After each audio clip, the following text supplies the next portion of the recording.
G'day guys, welcome back. Yes, the third test of Lions tour is still happening. I really wish that I had slept through the weekend, but unfortunately I had to wake up. And it is happening, and you guys know how I feel about Rugby Australia and how the organization, for them, it's very evident to everybody that it's more important to look good for themselves, the management, than actually taking care of the players, taking care of their fans, and do what is right for the growth and development of the game. There's some more, obviously also a lot of controversial stuff came out of the game on the weekend. And the biggest one is here, and this once again tells you the caliber of people that's running Rugby Australia, the disgraceful people that's running Rugby Australia. So Carlos Tizano obviously did a bit of showmanship, to be honest. Held his head when he was hit on the back of the shoulder, maybe on the neck, some people might say. But I thought, you see a clean out like that, 10 times a game and it's never caught a penalty. I thought the referee made a consistent decision and nothing wrong with the decision there. The people, obviously started bullying him online for holding his head when he wasn't actually getting hit on the head. And obviously this is, it's understandable. It's such a big game. A young man wants to do everything they can to win the match for the team. And he does play with Nick White at the Western Force. So, hey, maybe they had a few drinks at some point and talked about the beard incident. But, I don't blame him. It is just what it is. And it's understandable. Some people might get triggered by that, especially the Northerners. But, for me, this, again, shows Rugby Australia as the management of Rugby Australia as a failing organization, right? If you think about antics like this happens all the time. It's a sport. It's gamesmanship, right? Like Richie McCoy, how many times? Like every week, people come out and accuse him of cheating around the rocks. Like it's just all sorts of stuff happening to top players, like abuse out of controversial decisions for the top players all the time, right? Think about this. Ben O'Keefe made a controversial decision. The referee, right, made a controversial decision against the French in the Rugby World Cup 2023 and got them eliminated. And what did World Rugby do? They made Ben O'Keefe the referee next week to show their support for their own referee, right? That's how an organization is supposed to support their own players and their own members in their organization. What if Rugby Australia does? They pulled him from the game. He's not playing this weekend because of apparently online abuse, and he's taken out, as reported by the news, he's taken out because of online abuse. Like, Rugby Australia don't even back him to put him back in the team to show that they support him. Just like, yeah, let's take him out. Let's just show us the caliber. The absolute cowards at Rugby Australia don't even have the fucking spine to back their own players after a controversial decision and after getting abused online. Yeah, let's just keep it on the field. So just to minimize the controversy you have to deal with. My God, what a fucking bunch of idiots! Just disgraceful Rugby Australia. Oh my God! And if you think that again, we'll talk about team announcement in a minute, right? It's ironic, right? They brought out the Indigenous woke team to supposedly give more opportunity to Indigenous players. Some of you guys say, oh, it's a great idea. On paper, yes, I agree with you. On paper, it is a good idea. But the reality, it's completely not true. Half the players in that team are rich private school kids. Like they don't need a handout for a special game against the Lions. I mean, and then what's ironic is players like Tupou, that's being announced in the team this week, and Dylan Peach, who also has Aboriginal blood and played in the Indigenous game. The two players probably should have played 3 tests, actual proper tests against the British and Irish Lions. Instead, they're only going to get 1 because of the fact that they played in the Indigenous game. They actually had opportunities, legitimate opportunities, taken away from them because of the Indigenous game. And in addition, their spots were given to white players at the Lions tour. So, Robinson probably should have been replaced by Tupou. And then, Harry Porter probably should never make the team, to be honest. You know, Dylan Peach or Dalguna should have taken the winger position. So literally, they replaced Indigenous players for white players at the actual Lions team. Like, am I the only one who's thinks that this is absolutely racist? And I think the players definitely has especially the players like Tupou and Dylan Peach definitely has a case against racism here. They can probably talk to a lawyer about this. This just doesn't sound right, right? You have 2 test matches taken away from you because you've played in a team, because you've, you know, probably forced, I don't know if they're forced or not, because you have to play in a game that, you know, that's segregated for your race. Yeah. Anyway, let's move on a little bit more. Once again, I watched this, you know, the Lions tour and got me scratching my head a little bit as well. And this just, once again, shows you how much give a fuck Rugby Australia has to their own team, to their own players, right? So this is the first test at the Lions game. This may be the second test. But we're gonna look at both tests in a minute, right? This is the first test, right? So let's just watch this from where I've paused. Okay, so you notice the change room here. Again, the Lions have a proper dressing room, proper logo. Everybody's names printed onto the lockers and jerseys line up nicely. Right, and let's go to the Wallabies. Let's go to the Wallabies changing room in a sec. This is the Wallabies changing room. What the fuck?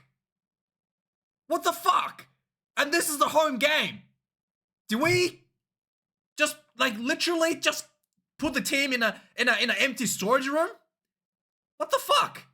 Like, I haven't been to I haven't been to the change rooms in Brisbane. I mean, is this like, is this what the actual change room looks like for the Wallabies home game, home team?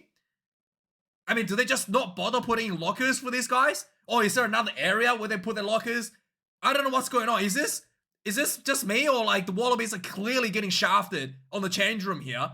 I don't know. Maybe this is not the change room, right? That's what I thought when I saw the first game. And then this is the second game in Melbourne. Again, the Lions have proper lockers, players' name printed on the lockers. You know, very nice and well set up. Let's go to the Wallabies. Again, it looks like they've just been left in the empty storage room. No lockers, just nothing. Like, again, are there players having another area where they kept their shirts and bags? What is happening? It's just a mess. Like, again, just utter I mean, you can clearly tell this is the proper changing room for the Wallabies because they've got all the sponsors printed here. They knew the Wallabies going to be here, right? This is not just like a random room. You know, this one you might just say, okay, then maybe they just warm you up here. It doesn't, you know, it's just a random room. They just happens to have the camera here. Maybe they have a change room off to the side. But this one is definitely the change room, right? They have all the sponsors here. It just shows you how much Rugby Australia gives a fuck about their own team. The visitors has better change rooms, better facilities than the home team. My God. Just awful. Anyway, let's quickly go through the name. Referee Nika Shumakeli from Georgia. Pretty strict referee. Had a bit of controversial decisions in the past. Not too bad. I think there was maybe one for the Springboks. Maybe, I don't know. I can't remember. It's definitely not that controversial, but he's definitely had a couple of decisions that people were criticizing for. So hopefully it's gonna be okay. But hey, you know, let's have a look at the players that's gonna be playing.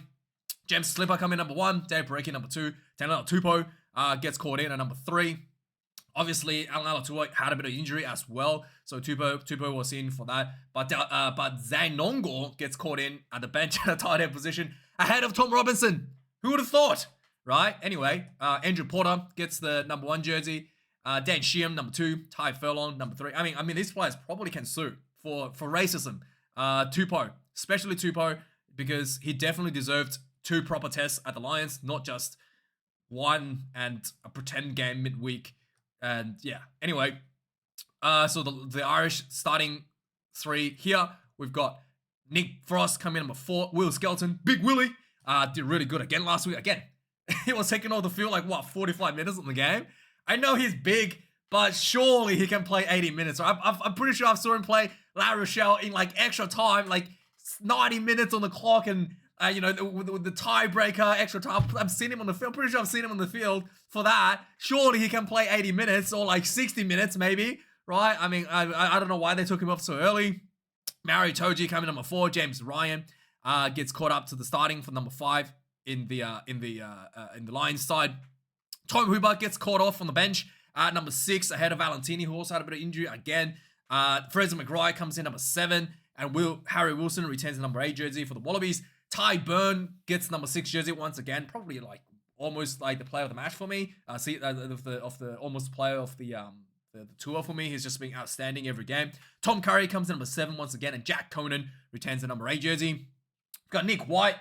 He has announced his retirement by the end of the 2025 season, so this is pretty much his final send-off. Coming number 9 with the beer, with handlebar. I mean, I thought Nick White probably should have been started.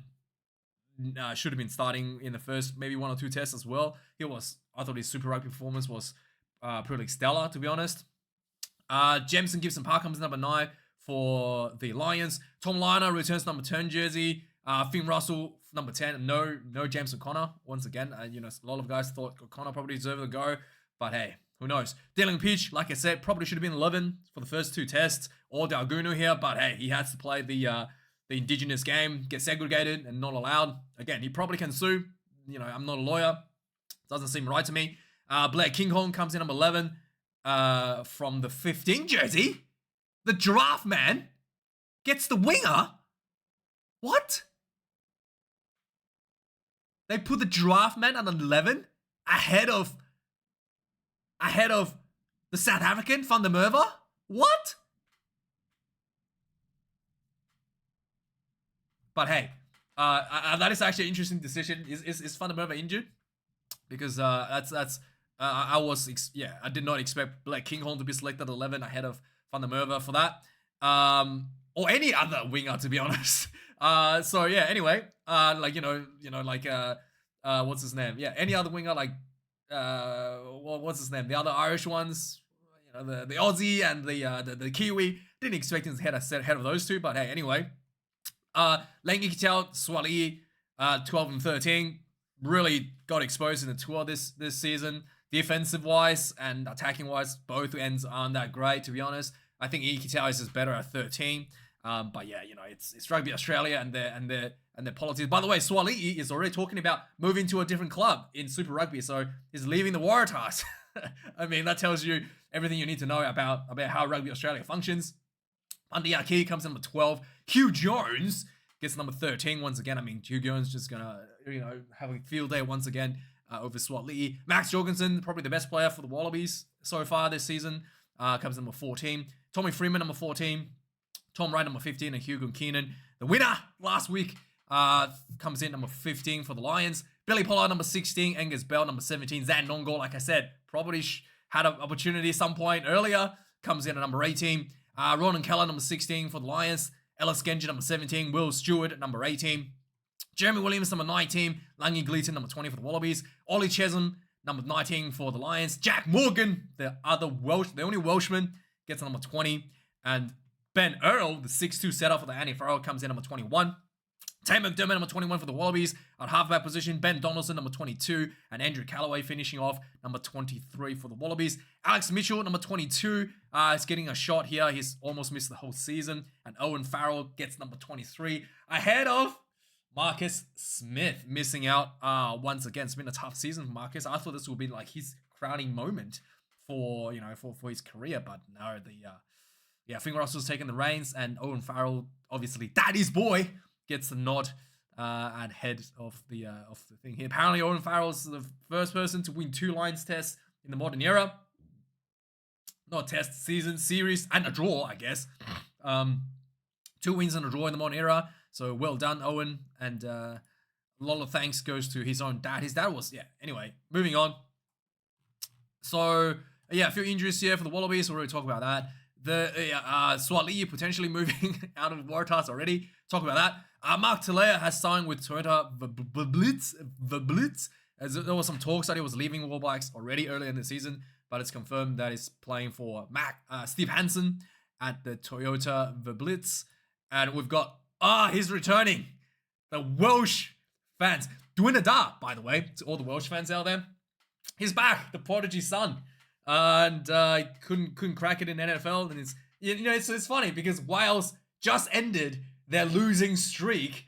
And Zammit is back. Just in time to save the team, right? So yeah, I guess, jokes aside, it's good to see him back. I think Wales really needed him.